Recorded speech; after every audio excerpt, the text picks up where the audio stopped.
मित्रहो, आमचे सर्वांचे प्रयत्न आहे की महाराष्ट्रामध्ये मराठा समाजाला आरक्षण मिळालं पाहिजे, ही आमची भूमिका आहे।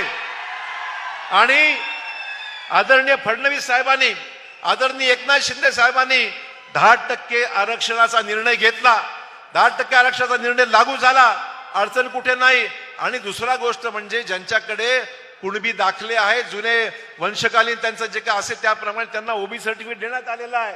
आणि त्याचबरोबर आज आपण पाहतोय की सगळ्या सोयऱ्यांचा विषय सुद्धा अधिसूचना काढून त्याच्यावर ऑब्जेक्शन मागवले आहेत। विषय संपल्यानंतर त्याही नंतर तो विषय मार्गी लागेल। आपल्या ही निवडणुकीची आचारसंहिता संपल्यानंतर हा विषय मार्गी लागल्याशिवाय राहणार नाही। आणि म्हणून मित्रो, आपल्याला काळजी करायची गरज नाही आहे।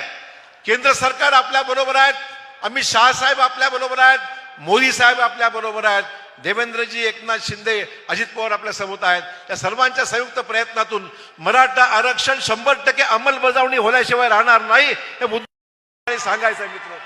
अधिक वेळ मी घेत नाही। आपल्याला देवेंद्र फडणवीस आणि अमित शहा साहेबांना ऐकायच्यामुळे मी पुनश्च एकदा अमित शहा साहेबांचं नांदेडमध्ये मनपूर्वक स्वागत करतो, देवेंद्रजींचं स्वागत करतो आणि प्रतापरावांना शुभेच्छा देऊन आपली रजा घेतो। जय हिंद, जय महाराष्ट्र।